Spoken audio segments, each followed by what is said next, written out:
19 जुलाई को हुई। Chief justice ने सवाल किया कि मरकजी केस पर इतना अरसा क्यों लगा। मखदूम अली खान का कहना था कि 2022 का पूरा साल दरख्वास्त गुजार के वकील ने दलाइल दिए। जस्टिस जमाल मंदोखेल ने कहा कि नैब का पूरा ऑर्डिनेंस बनाने में कितना अरसा लगा था। इस पर अटॉर्नी जनरल ने कहा कि साबिक सदर परवेज मुशर्रफ ने 22 अक्टूबर को इक़्तिदार संभाला और दिसंबर में ऑर्डिनेंस आ चुका था। उन्होंने 2 माह से कम अरसे में ऑर्डिनेंस बना दिया था। चीफ जस्टिस ने रिमार्क्स में कहा कि चंद तरमीम से मुताल्लिक केस सुनने में इतना ज्यादा अरसा क्यों लगा। मखदूम अली खान साहब, आप भी इस केस में मौजूद थे, आप बताएं इतना वक्त क्यों दरकार था। इस पर उनकी जानिब से, ये वकील की जानिब से कहा गया कि केस काबिल समात होने की बहस में काफी वक्त लग गया। चीफ जस्टिस ऑफ पाकिस्तान की जानिब से ये इस्तफसार भी किया गया कि हाई कोर्ट में ज़ेर इल्तवा होते हुए ये केस सुप्रीम कोर्ट में कैसे लगा। क्या मरकजी केस के फैसले में अदालत ने इस सवाल का जवाब दिया था। इस पर वकील की जानिब से बताया गया कि जी हाँ, अदालत ने फैसले में इस मामले का जिक्र किया था। इसके साथ उन्होंने अदालत ने मुतलका जो पैराग्राफ था इससे मुतालिक सुप्रीम कोर्ट के फैसले का, वो भी पढ़कर सुनाया।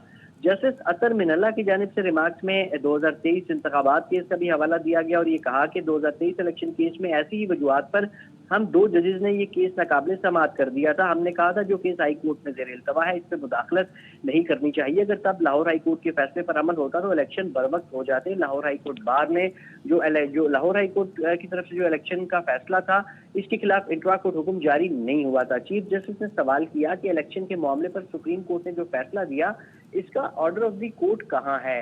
मखदूम अली खान की जानिब से ये कहा गया कि मेरा ख्याल है कि वो ऑर्डर इसी नुक्ते पर इख्तलाफ की वजह से जारी नहीं हुआ था। इलेक्शन के मामले पर सुप्रीम कोर्ट में पहले 9 रुकनी बेंच था, 2 जजों ने मुआवजत की, फिर 7 रुकनी बेंच बाकी रह गया। उसके बाद 2 जजों ने राय का इजहार किया और कहा केस काबिल समाअत नहीं है। चीफ जस्टिस ने कहा कि केस के पहले दिन कोई जज राय का इजहार करे तो वो बेंच से अलग नहीं हो जाता। इस केस में कोई जज अपनी राय का इजहार कर दे तब भी वो बेंच का हिस्सा रहेगा। जस्टिस अतर मिनल्ला ने अपने रिमार्क में कहा कि इलेक्शन से मुतालिक सुप्रीम कोर्ट फैसले की एक और चीज भी बहुत अहम है। सुप्रीम कोर्ट के तमाम जजेस ने कहा कि इंतखाबात 90 रोज में कराने लाजिम है। इसके बावजूद सुप्रीम कोर्ट के इस फैसले पर अमल दरामद नहीं हुआ। चीफ जस्टिस ने सवाल किया कि इलेक्शन के मामले पर सुप्रीम कोर्ट ने जो फैसला दिया इसका ऑर्डर ऑफ द कोर्ट कहाँ है। इस पर वकील मखदूम अली खान का कहना था कि मेरा ख्याल है कि वो ऑर्डर ऑफ द कोर्ट इसी नुक्ते पर उनके इख्तलाफ हो गया था।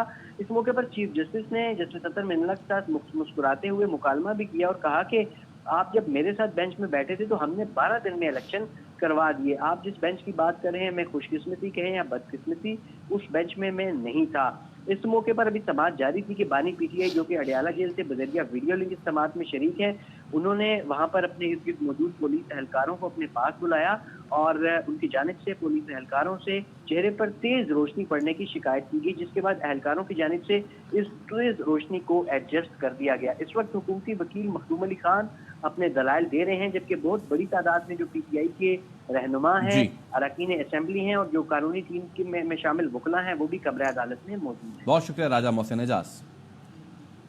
यहाँ पर वक्त हुआ एक